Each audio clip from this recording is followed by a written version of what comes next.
नमस्कार and welcome to Bharat affairs. Recently India Canada के बिगड़ते रिश्तों के बीच में एक बहुत बड़ी अपडेट निकल के आ रही कि यहाँ पर कनाडा के स्पाई एजेंसी ने यहाँ पर इंडिया को ये कहा है कि जो सिख सेपरेटिस्ट हैं जो डिमांड करते खालिस्तान की, इनको ट्रैक करना बंद करे और इसके लिए जो है ना इंडिया साइबर टेक का यूज कर रहा है ताकि जो सिख सेपरेटिस्ट हैं इसे ट्रैक किया जा सके। इवन कि इसको लेकर ना दुनिया भर में आर्टिकल्स पब्लिश किए जा रहे हैं जहां पर कनाडा ये प्रेडिक्ट कर रहा है कि यहां पर इंडिया की तरफ से हैकिंग की जा सकती है जो कनाडा की ऑफिशियल्स वेबसाइट से, मिलिट्री वेबसाइट से इसको। और क्यों ऐसी बातें कही जा रही है आगे हम तो बात करेंगे, लेकिन कनाडा की स्पाई एजेंसी ने इसके पहले जितने भी एलिगेशन लगाए इंडिया के ऊपर में, चाहे वो हरदीप सिंह निज्जर का मामला हो, फिर CC1 करके यहाँ पर यह कहा गया कि इंडिया का कोई टॉप मोस्ट ऑफिशियल जो है इसमें इन्वॉल्व है हरदीप सिंह निज्जर के डेथ के मामले में। इसके बाद में विदाउट एविडेंस कनाडा के PM जस्टिन ट्रूडो ने यहाँ पर नंबर्स ऑफ एलिगेशन इंडिया के ऊपर लगाए। लेकिन अब ये जो एलिगेशन है ना ये बिल्कुल अलग है, बिल्कुल डिफरेंट है। और इसको लेकर ना कनाडा ने यहाँ पर यह कहा है कि जो साइबर क्राइम का जो थ्रेट है जो कनाडा में, ये आज के टाइम में कुछ ऐसे देश हैं जिनको लेकर कनाडा में यहाँ पर एक खतरा बना हुआ है। और इसको लेकर ना यहाँ पर कुछ नंबर्स ऑफ कंट्रीज के जो नाम है ना और वो यहाँ पर लिखे गए। आप यहाँ पर देख पाएंगे cyber threat from state adversaries, और इसमें सबसे पहला जो नाम है ना और वो है पीपल्स रिपब्लिक ऑफ चाइना। जी हाँ, बिल्कुल चाइना की हम बात करें जिसके ऊपर एलिगेशन पहले भी लगाए जा चुके हैं कि जो चाइना है ये कनाडा के इलेक्शंस में यहाँ पर इंटरफेरेंस देखी गई है। पहले भी बहुत सारी इश्यूज पहले भी है जिसको लेकर हमने प्रीवियस वीडियोस में हमने काफी डिस्कस किए। इवन कि इसके अलावा यहाँ बात करें तो यहाँ पर रशिया के ऊपर में यहाँ पर एलिगेशन लगाए जाते हैं कि रशिया को लेकर एक साइबर थ्रेट बना रहता है कनाडा में। फिर ईरान हो गया, फिर यहाँ पर the Democratic People's Republic of Korea जिसे आप नॉर्थ कोरिया कह सकते हैं। इसके बाद में नीचे ना एक नाम ऐड कर दिया गया रिपब्लिक ऑफ इंडिया। चलिए चाइना का नाम सही है, बाकी जो दूसरे देश है इनका भी नाम कुछ हद तक सही है, लेकिन इंडिया का नाम इस लिस्ट में रखना ये अपने आप में ये दिखा रहा है कनाडा किस तरीके से कनाडा और इंडिया के बीच में जो रिश्ते हैं, जो टाइज हैं, इसे बद से बदतर करना चाहता है।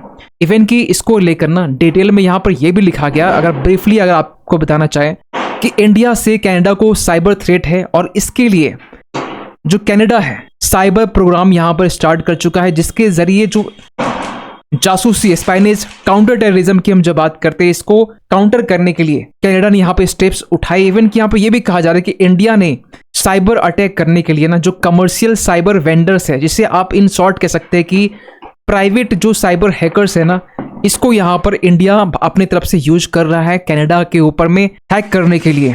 और कनाडा ये जो पूरी बातें ना क्यों कर रहा है, क्योंकि यहाँ पर कनाडा को पिछले साल यहाँ पर इंडिया के हैकर्स ने कनाडा की कुछ मिलिट्री वेबसाइट्स, पार्लियामेंट की वेबसाइट्स को यहाँ पर हैक किया था। और हैक किस तरीके से, ये कुछ इस तरीके से था कि यहाँ के जो ऑफिशियल्स वेबसाइट्स है इनके जो स्पीड है बस वो स्लो कर दिए गए थे। कुछ खास डेटा की यहाँ पर लीकेज नहीं हुई, कुछ खास यहाँ डेटा की चोरी नहीं हुई। सिंपल तरीके से यहाँ पर जो मिलिट्री के जो वेबसाइट्स, जो पार्लियामेंट की वेबसाइट्स है, इनकी जो स्पीड है वो स्लो कर दी गई थी। और इसको लेकर ना कनाडा ने साफ साफ ये कहा कि इसके पीछे भारत का हाथ है। लेकिन जब बाद में चीजें मालूम चलेगी यहाँ पर जो प्राइवेट हैकर्स है इनका इन्वॉल्वमेंट था, और इसी को आधार बनाकर आज के टाइम में ना कनाडा ये कह रहा है कि इंडिया जो है ये लॉन्च कर चुका है साइबर अटैक, और ये किसी तरीके से जो है जो खालिस्तानीज है इसे ट्रैक कर रहा है ताकि इसे आगे जाकर इसे न्यूट्रलाइज किया जा सके, ऐसे लोगों को जो डिमांड करते हैं खालिस्तान की।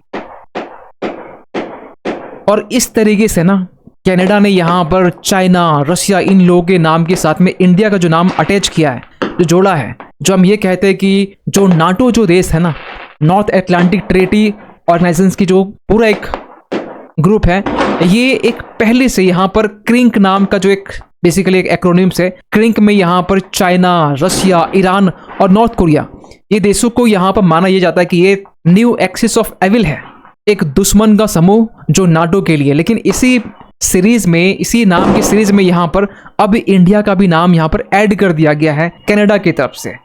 और इसे कनाडा यहाँ पर कह रहा है कि ये जो क्रिंक है ना, अब इसमें CRINKI क्रिंकी ये बन सकता है। और इस तरीके से जो कनाडा है और कनाडा के करंट के जो प्राइम मिनिस्टर जस्टिन ट्रूडो है, पूरी जो एक्टिविटीज है, चाहे एलिगेशन से लेकर जो साइबर थ्रेट को लेकर इंडिया के ऊपर जो एलिगेशन लगाए जाते हैं, इससे आगे चलकर जो भी रिश्ते अभी बिगड़े हुए ना, आगे चलकर ये ऐसे जीरो पॉसिबिलिटीज यहाँ पर छोड़ना चाहते कि आगे चलकर ना इंडिया कनाडा के बीच में जो रिश्ते हैं वो कभी भी इंप्रूव ना हो सके। और ये कनाडा के जो करंट पीएम जस्टिन ट्रूडो ये क्यों कर रहे हैं? जाहिर सी बात है, यहाँ पर डोमेस्टिक वोट बैंक पॉलिटिक्स के लिए किया जा रहा है, क्योंकि यहाँ पर रिसेंटली ये देखा गया कि जो जगमीत सिंह, जो न्यू डेमोक्रेटिक पार्टी के जो लीडर है कनाडा में, जिनके पास में 25 सीटें हैं, जो प्रो खालिस्तानी सपोर्टर माने जाते हैं, इनका जो साथ है जस्टिन ट्रूडो की जो पार्टी, लिबरल पार्टी, इनका साथ छोड़ दिया गया है और इनके पास में अब मेजोरिटी नहीं है। और रिसेंटली अब इलेक्शंस भी आने वाले, इसको लेकर यहाँ पर वोट बैंक पॉलिटिक्स की जा रही है। इसको लेकर ना जो सिख कम्युनिटीज, या हम जो ये कह सकते हैं जो सिख नेशनल्स आज के टाइम में जो कनाडा में यहाँ पर रह रहे हैं, इनका एक वोट अट्रैक्ट करने के लिए यहाँ पर ये जो पूरी एक्टिविटीज कह सकते हैं, जो एलिगेशन है, वो इंडिया के साथ में यहाँ पर ऊपर लगाए जा रहे हैं। और इसको लेकर ना कनाडा पिछले साल से, जब हरदीप सिंह निज्जर की जब डेथ होती है, जून के महीने की हम बात करें, इसके बाद में एलिगेशन लगाए जाते हैं विदाउट प्रूफ, विदाउट एविडेंस, कि इसके पीछे इंडिया का हाथ हो सकता है। Same intention vote bank politics के लिए। इसके बाद में इंडिया ने यह कहा कि वेयर इज प्रूफ, सबूत कहां पर है। इसके बाद में कुछ टाइम के बाद में, इस साल मई के महीने में, कनाडा ने यहां पर जबरदस्ती 3 ऐसे एक्यूज्ड का नाम इन्होंने बताया कि एक का नाम करण ब्रार है, फिर दूसरा कमलप्रीत सिंह है, दूसरा करणप्रीत सिंह है। इनके नाम को सामने रखा गया और यह कहा गया कि हरदीप सिंह निज्जर की डेथ के मामले में इन तीनों का हाथ हो सकता है। इंडिया ने इस एलिगेशंस को साफ साफ मना किया। उसके बाद में ये जो मामला है ना, कुछ टाइम के लिए साइलेंट रहता है, फिर अचानक सामने निकल के आता है। रिसेंटली अक्टूबर के महीने में जब कनाडा की तरफ से ये एलिगेशन लगाए जाते हैं कि जो टॉप मोस्ट इनवॉइस हैं, जो डिप्लोमेट है संजय वर्मा, ये हरदीप सिंह निज्जर के डेथ के मामले में ये कल्प्रिट हो सकते, ये दोषी हो सकते हैं, और इनको कहा गया ये पर्सन ऑफ इंटरेस्ट इसमें शामिल हो सकते हैं। लेकिन अब यहां पर ये बातें निकल के आ रही कि डिप्लोमेट संजय वर्मा के ऊपर एलिगेशन लगाने के बाद में अब ये कहा जा रहा है कि कनाडा ये कह रहा है कि इसके पीछे एक सेंट्रल मिनिस्टर जिनका नाम अमित शाह है, होम मिनिस्ट्री है, इनका यहां पर हाथ हो सकता है यहां पर, कि ये कैंपेनिंग टारगेटिंग करके जो सिख सेपरेटिस्ट है, इन्हें यहां पर टारगेट किया जा रहा है, इन्हें यहां पर न्यूट्रलाइज करने की कोशिश की जा रही है। और इस पर देखेंगे दुनिया भर के आर्टिकल्स इस पर भी पब्लिश करना स्टार्ट हो गई। और ये कब हुआ? जब एक आर्टिकल द वॉशिंगटन पोस्ट में जब ये पब्लिश किया गया, the Canada allies India home minister Amit Shah ordered campaign targeting Sikh separatist, जब ये बातें लिखी गई। और ये बातें कहां से मालूम चली? ये बातें मालूम चली जब कनाडा ने रिसेंटली यहां पर ये एडमिट किया कि हमारी तरफ से जो इन्फॉर्मेशन है वो लीक की गई है। और ये चीजें लीक कहां की गई? यूएस पेपर में। मतलब यहां पर जो द वॉशिंगटन जो पोस्ट है, जो यूएस मीडिया आउटलेट से, इन पर यहां पर जो बातें हैं वो यहां पर लीक की गई। ये साफ साफ रिसेंटली जो है ये कहा गया कैनेडियन ऑफिशियल्स की तरफ से। जब यहां पर रिसेंटली इस बारे में जब बात की गई ना, तो इस बात का यहां पर खुलासा हुआ कि द वॉशिंगटन पोस्ट में कनाडा के ऑफिशियल्स यहां पर ये कह रहे हैं कि ये जो पूरा जो लीक का मामला है ना, ये हमारी तरफ से हुआ है। जो अमित शाह यहां पर जो इन्वॉल्वमेंट, जो बातें कही गई थी कनाडा की तरफ से, ये पूरी बातें कनाडा की तरफ से लीक की गई है द वॉशिंगटन पोस्ट में। और द वॉशिंगटन पोस्ट के पीछे में लीक करने के पीछे रीजन ये बताया गया यहां पर, जिस तरीके से इंडिया हर एलिगेशन के अगेंस्ट में यहां पर इंडिया जवाब दे रहा था कनाडा को। इवन यहां पर यह भी देखा गया कि Canada without evidence, without proof यहां पर बात कर रहा है, एलिगेशन इंडिया के ऊपर लगा रहा है। तो उस वक्त कनाडा ने यहां पर यह सोचा कि क्यों ना द वॉशिंगटन पोस्ट में ऐसी बातें की जानी चाहिए जहां पर पूरी दुनिया आज के टाइम में द वॉशिंगटन पोस्ट को फॉलो करती है, अपने आप में एक ब्रांड है। For example the Washington post, इसके अलावा द न्यूयॉर्क टाइम्स हो गया। तो यहां पर कनाडा ने अपनी तरफ से यह रखा गया कि अगर ऐसे आर्टिकल्स, ऐसी बातें की जाती है तो यहाँ पूरी दुनिया इस आर्टिकल्स को लेकर बिलीव भी करेगी और मानेगी कि जो कनाडा आज के टाइम में जो कर रहा है, और वो अपने कैनेडियन सिटीजन्स जो नेशनल से इसे बचाने के लिए, फ्रीडम ऑफ एक्सप्रेशंस की जो चीजें जो बात करता है कनाडा, उसे बचाने के लिए कनाडा कर रहा है, ना कि इंडिया को टारगेट कर रहा है। लेकिन जब इनसे पूछा गया ना, इन्होंने यहाँ पर यह कहा कि ये एक कम्युनिकेशन स्ट्रेटजी है, ये the part of communication strategy, जिसके तहत में जो सेंसिटिव इंफॉर्मेशन है वो लीक की गई है। लेकिन इन सब के बीच में ना यूएस की एंट्री होती है। वही यूएस जो आज के टाइम में कनाडा के ताल में ताल मिला के चल रहा है।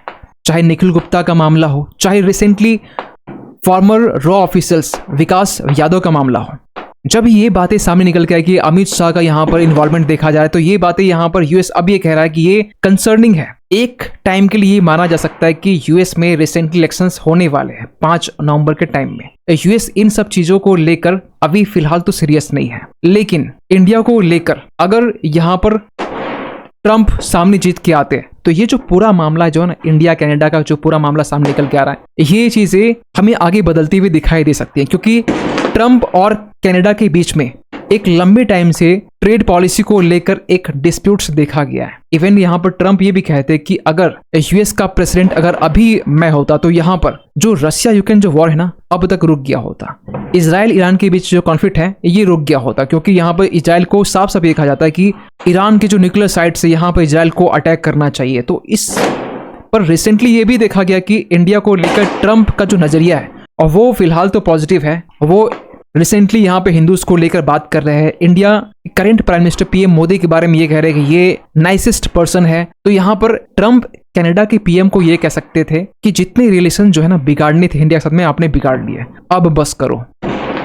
इतने में तुम्हें यहाँ पर जितने वोट्स मिलने हैं अब मिल जाएंगे, इसके आगे रिश्ते बिगाड़ कर कोई फायदा नहीं होने वाला है। क्योंकि यहाँ पर इंडिया आज के टाइम में ना एक ऐसा देश है जो आज के टाइम में ये बात करता है कि रशिया यूक्रेन वॉर के बीच में जो मेडिएशन है वो इंडिया करा सकता है, और ऐसे देश के साथ में पंगा लेना ये सही नहीं हो सकता है। खैर, आप क्या मानते हैं पूरी इस अपडेट को लेकर कमेंट कीजिएगा। और फाइनली आपसे एक क्वेश्चन पूछना चाहूंगा कि यहाँ पर recently climate and health Africa conference, जिसे CHAC 2024 जो हम कह सकते हैं, ये रिसेंटली कहाँ पर इसे आयोजित किया गया था? आपके पास में ऑप्शन है केनिया, जिम्बाब्वे, कैमरून या फिर अंगोला। सही ऑप्शन कीजिएगा कमेंट सेक्शंस पे। मिलते किसी अगले वीडियो में, तब तक के लिए थैंक यू सो मच।